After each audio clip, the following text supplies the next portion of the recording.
Bienvenidos a Ronnie Analiza. Putin ahora va por los recursos naturales de Ucrania. No quiere estar preparado en el caso de que se llegasen a cerrar estos grifos. El ministro de Economía decidió activar la primera fase del plan de emergencia de gas de Alemania. Esta primera fase, anunciada por Robert Habeck, consiste en un monitoreo de la situación, para la que se ha convocado a un equipo de crisis. Los suministros están asegurados. Todos los contratos se están cumpliendo y el gas y el petróleo llegan a Alemania según lo planeado. Esto es un paso preventivo y por precaución. Los países del G7 rechazan pagar el gas ruso en rublos, como Putin exige. Pero la dependencia de Alemania es notable. El año pasado supuso el 55% del total de sus importaciones de gas. En la actualidad aún alcanza el 40%. Habeck pidió que todos contribuyan a reducir el consumo. Cada kilovatio por hora de energía ahorrado ayuda.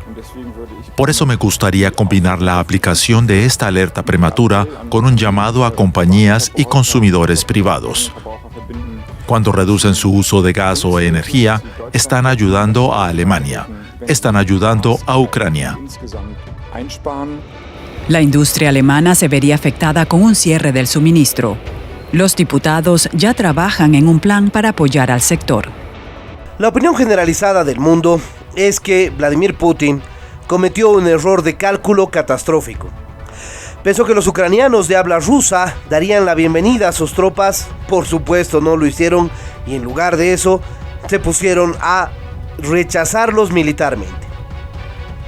Pensó que depondría rápidamente el gobierno de Volodymyr Zelensky y no lo logró. Pensó que dividiría a la OTAN y más bien ha logrado que se una mucho más.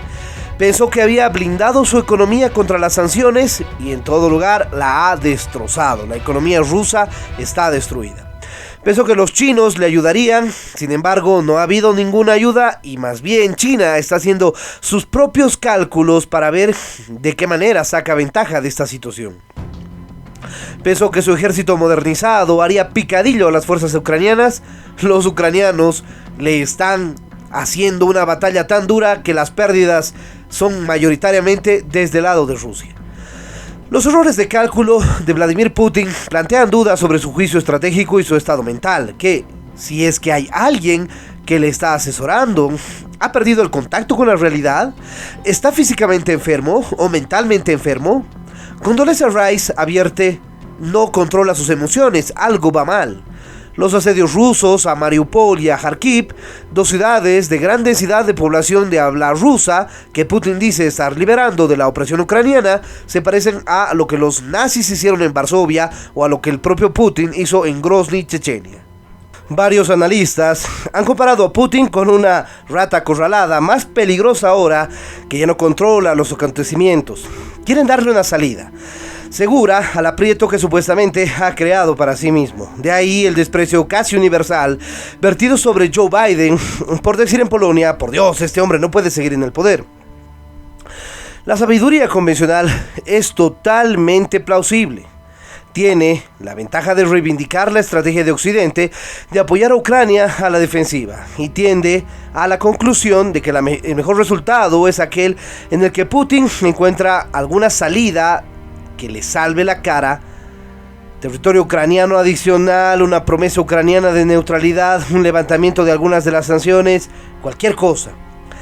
Pero si la sabiduría convencional está equivocada o si Occidente solo está haciendo el juego a Putin una vez más, la posibilidad se sugiere en una poderosa reminiscencia de Carlotta Gol en The Times, de su experiencia cubriendo el asedio de Rusia a Grozny durante la Primera Guerra Chechena a mediados de la década de 1990.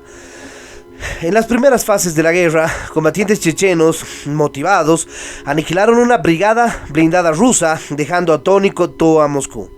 Los rusos se reagruparon y arrasaron Grozny desde lejos, utilizando la artillería y la aviación. Rusia está operando con el mismo libro de jugadas hoy en día.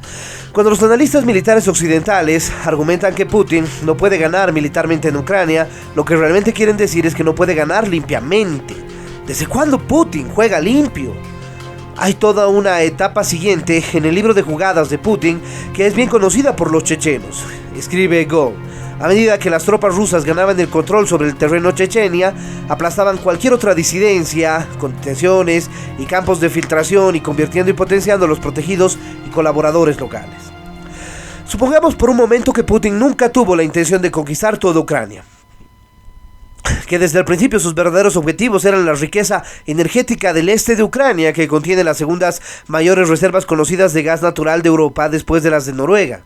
Si combinamos esto con las anteriores tomas territoriales de Rusia en Crimea, que cuenta con enormes yacimientos energéticos en alta mar, y las provincias orientales de Lugansk y Donetsk, que contienen una parte enorme de yacimientos de gas de esquisto, así como la apuesta de Putin por controlar la mayor parte o la totalidad de la costa de Ucrania, queda clara la forma de las ambiciones de Putin. Está menos interesado en reunificar el mundo de habla rusa, que asegura el dominio energético de Rusia. Bajo la apariencia de una invasión, Putin está ejecutando un enorme atraco. Quiere apoderarse de las reservas de gas de Ucrania, potenciarlas y ser el único principal propietario de este gas.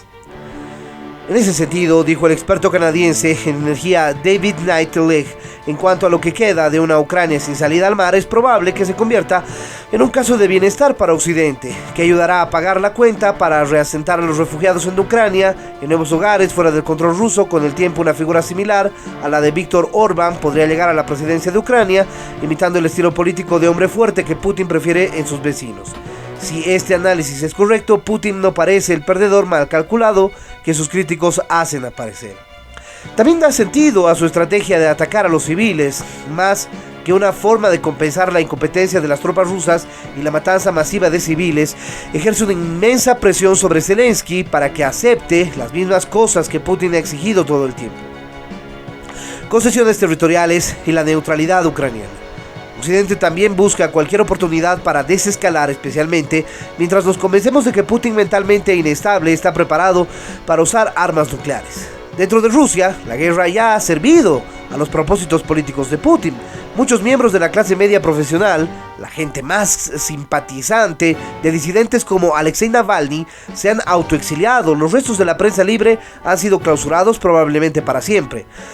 En la medida en que los militares rusos se han puesto en una evidencia, es más probable que se produzca una purga bien dirigida desde arriba que una amplia revolución desde abajo. Las nuevas riquezas energéticas de Rusia podrían ayudarla a liberarse de las sanciones. No nos olvidemos también que existe en una parte del Donbass un importante yacimiento de litio que podría ser considerado un mecanismo de recurso económico para ser utilizado por la Rusia de Putin como otro mecanismo para ejercer presión económica en el mundo y de esa manera liberarse de las sanciones.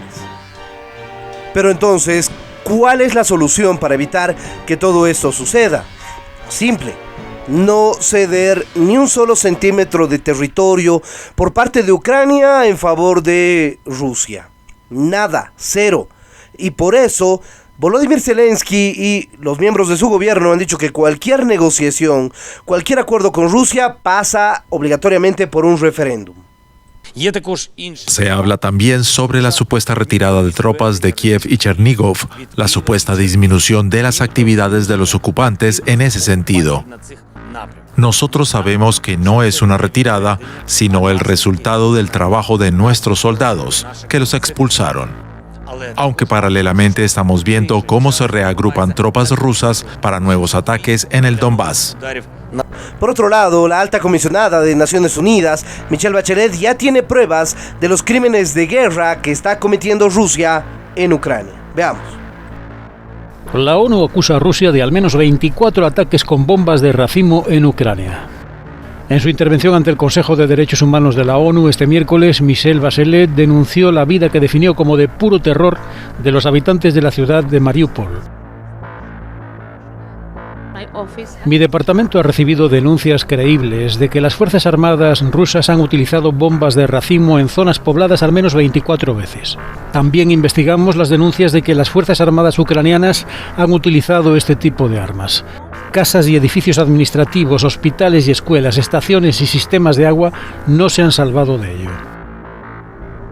Bachelet dijo haber recibido denuncias de que 2 civiles reclutados por las Fuerzas Armadas rusas que se oponían a la invasión de Ucrania han sido asesinados. Criticó la detención generalizada de civiles que apoyan abiertamente a Ucrania en zonas bajo control ruso. Bien, les dejo la opinión a ustedes. Si les pareció interesante este video, no se olviden dejarle me gusta. De igual manera, suscríbanse al canal y activen la campanita para poder recibir nuestras notificaciones. Déjenos su comentario en el espacio de comentarios para poder realizar un debate permanente sobre este tema. Y en este sentido estaremos pronto con un nuevo video aquí en Ronnie Analiza.